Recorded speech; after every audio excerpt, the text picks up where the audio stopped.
اعوذ باللہ من الشیطان الرجیم بسم اللہ الرحمن الرحیم فلما دخلوا علی یوسف، پھر جب وہ سب داخل ہوئے حضرت یوسف علیہ السلام کے پاس، آوا الیہ ابویہ، تو یوسف علیہ السلام نے اپنے والدین کو جگہ دی اپنے پاس، وقال ادخلوا مصر، اور فرمایا کہ داخل ہو جاؤ مصر میں، انشاءاللہ آمنین، اگر اللہ نے چاہا تو امن کے ساتھ، دل جمعی کے ساتھ۔ کل کے سبق میں یہ بات گزری تھی کہ حضرت یوسف علیہ السلام نے اپنے بھائیوں سے کہا تھا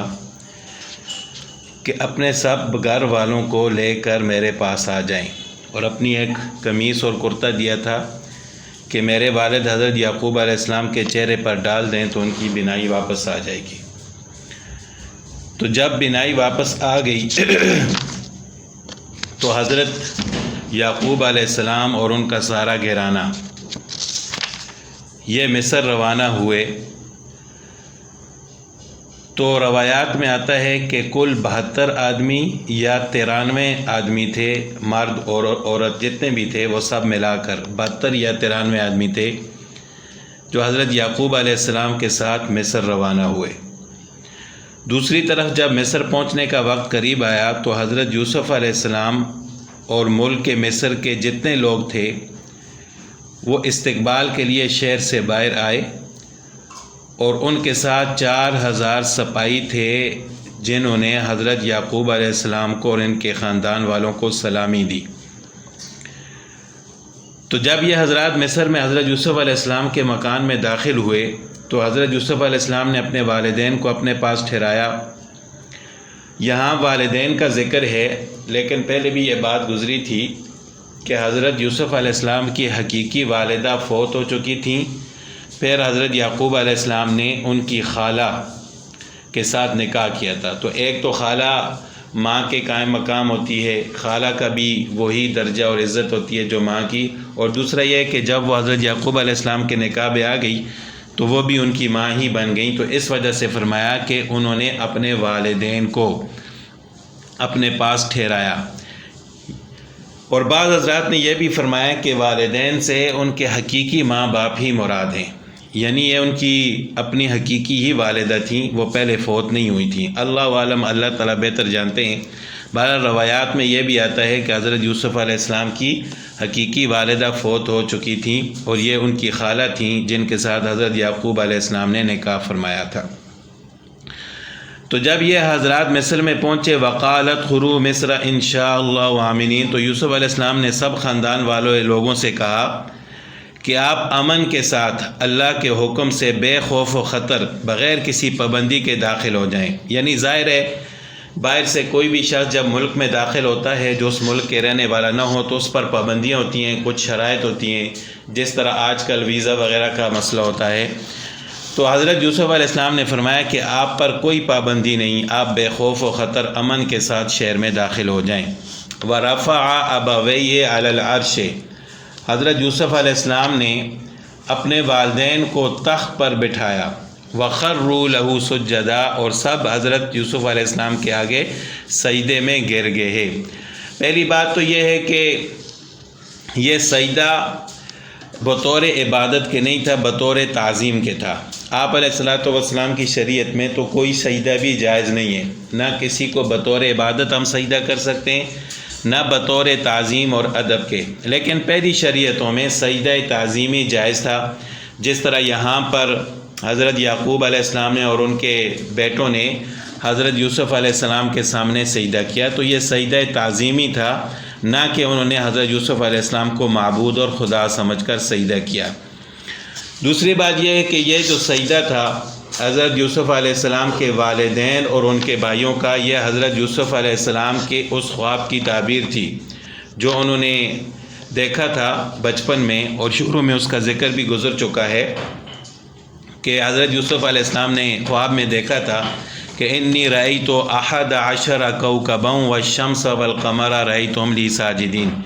کہ میں نے 11 ستاروں کو اور سورج اور چاند کو دیکھے کہ وہ مجھے سجدہ کر رہے ہیں۔ تو ان 11 ستاروں سے ان کے 11 بھائی مراد تھے، اور سورج اور چاند سے ان کے والدین مراد تھے۔ تو یہاں پر آ کر حضرت یوسف علیہ السلام کا وہ خواب بالکل واضح ہو گیا، اور اس کی تعبیر بالکل سامنے آ گئی۔ تو یوسف علیہ السلام نے فرمایا وقال یا ابت ھذا تعبیر رؤیای، اے میرے باپ یہ میرے خواب کی تعبیر ہے، من قبل، اس سے پہلے، یعنی اس سے پہلے جو میں نے خواب دیکھا تھا یہ اس کی تعبیر ہے۔ قد جعلها ربی حقا، اللہ تعالیٰ نے، میرے رب نے اس کو سچا کر دکھایا۔ تو اس سے یہ بھی ثابت ہوا کہ خواب انسان اگر دیکھتا ہے سچا خواب تو ضروری نہیں ہے کہ اس کی تعبیر فوراً ہی سامنے آ جائے۔ اب دیکھیں کہ بچپن میں حضرت یوسف علیہ السلام نے خواب دیکھا تھا، پھر کتنا عرصہ درمیان میں گزر گیا، اس کے بعد اللہ تعالیٰ نے اس کی تعبیر ظاہر فرمائی۔ وقد احسن بی اذ اخرجنی من السجن، اور اللہ تعالیٰ نے میرے ساتھ احسان کیا کہ مجھے اذ اخرجنی، مجھے قید سے نکالا، وجاء بکم من البدو، اور آپ لوگوں کو اللہ تعالیٰ میرے پاس لے آئے گاؤں سے، بدو دیہات اور گاؤں کو کہتے ہیں۔ ومن بعد ان نزغ الشیطان بینی و بین اخوتی، اور بعد اس کے کہ شیطان نے میرے اور میرے بھائیوں کے درمیان جھگڑا ڈال دیا تھا۔ یعنی ان سب چیزوں سے اللہ تعالیٰ نے مجھے نکالا، میرے اوپر احسان فرمایا۔ پہلے تو میرے اور میرے بھائیوں کے درمیان ایک جھگڑا تھا، جھگڑا تو بھائیوں نے کیا تھا، لیکن یوسف علیہ السلام نے ان کو معاف فرما دیا تھا۔ اس وجہ سے اب یہاں پر الزام بھائیوں پر نہیں لگایا، بلکہ یہ فرمایا کہ شیطان نے میرے اور میرے بھائیوں کے درمیان جھگڑا ڈال دیا تھا۔ اور پھر اس کے بعد جو قید خانے میں گئے اس سے اللہ تعالیٰ نے ان کو نکالا۔ پھر حضرت یعقوب علیہ السلام ان کے سارے خاندان والے ان کے پاس آئے، اللہ تعالیٰ نے یوسف علیہ السلام کو بادشاہت عطا فرمائی۔ تو یہ سارے انعامات ہیں جو اللہ تعالیٰ نے حضرت یوسف علیہ السلام پر فرمائے تھے۔ تو یوسف علیہ السلام نے اپنے والد حضرت یعقوب علیہ السلام کو متوجہ کر کے فرمایا کہ یہ انعامات اللہ تعالیٰ نے میرے اوپر فرمائے ہیں۔ ان ربی لطیف لما یشاء، میرا رب تبدیل سے کرتا ہے جو چاہتا ہے۔ انہ هو العلیم الحکیم، بے شک وہی خبردار، جاننے والا اور حکمت والا ہے۔ یہاں پر تو یوسف علیہ السلام کا یعنی یوسف علیہ السلام کی یہ بات چیت حضرت یعقوب علیہ السلام کے ساتھ تھی کہ میرے رب نے میرے اوپر یہ احسان فرمائے۔ اس کے بعد حضرت یوسف علیہ السلام اللہ تعالیٰ کی طرف متوجہ ہوئے اور اللہ تعالیٰ کی حمد و ثنا بیان فرمائی، اور اللہ تعالیٰ کو مخاطب کر کے فرمایا کہ رب قد آتیتنی من الملک، اے میرے رب تو نے مجھ کو حکومت عطا فرمائی، بادشاہت عطا فرمائی، وعلمتنی من تعبیر الاحادیث، اور باتوں کو ٹھکانے لگانے کا مجھے علم سکھایا، یعنی خوابوں کی تعبیر کا علم، یا اس سے علم نبوت بھی مراد ہو سکتا ہے۔ فاطر السماوات والارض،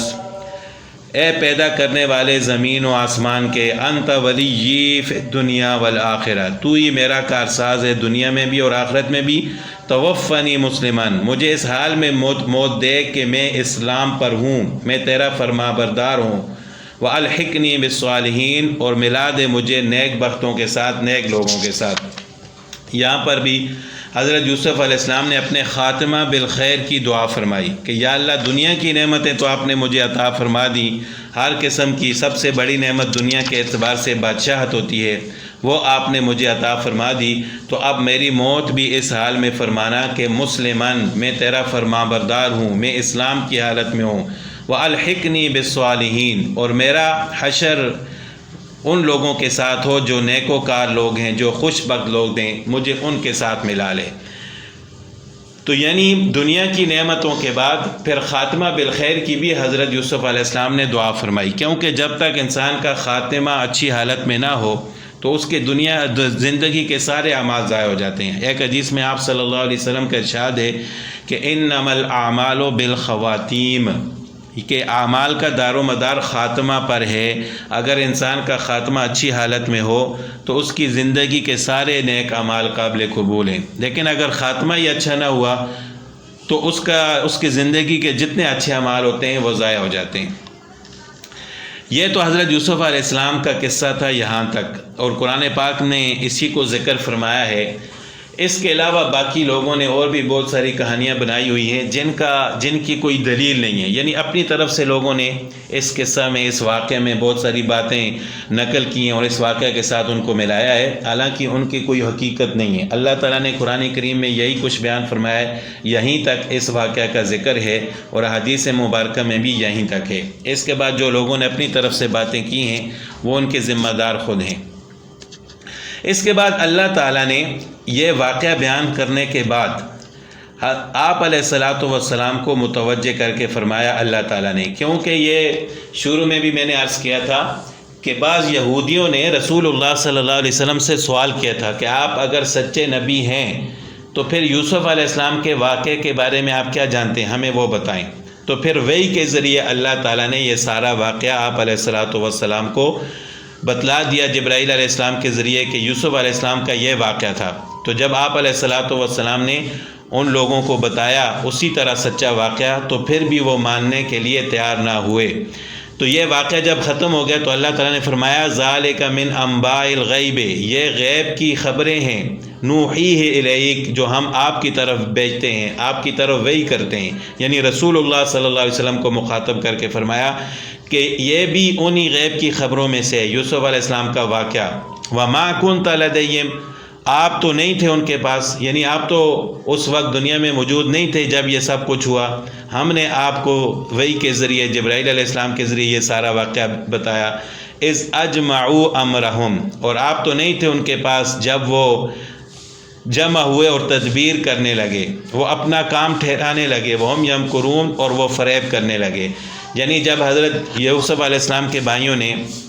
سب چال چلی، فریب کیا، تو آپ تو ان کے پاس نہیں تھے، ہم نے آپ کو وحی کے ذریعے یہ سب کچھ بتایا ہے۔ وما اکثر الناس ولو حرصت بمؤمنین، اور اکثر لوگ ایمان لانے والے نہیں ہیں اگرچہ آپ کتنا ہی چاہیں، یعنی آپ نے ان کے کہنے کے مطابق ان کو یوسف علیہ السلام کا سارا واقعہ بھی بتا دیا، اس کے باوجود بھی وہ آپ پر ایمان نہیں لائے۔ وما تسألهم علیہ من اجر، اور آپ ان سے اس تبلیغ پر کوئی اجر نہیں مانگتے۔ ان هو الا ذکر للعالمین، یہ تو کچھ نہیں ہے سوائے نصیحت للعالمین، تمام جہانوں کے لیے، یعنی یہ تو قرآن پاک ہے جو ہم نازل فرما رہے ہیں، اس تبلیغ پر آپ ان سے کوئی اجر بھی نہیں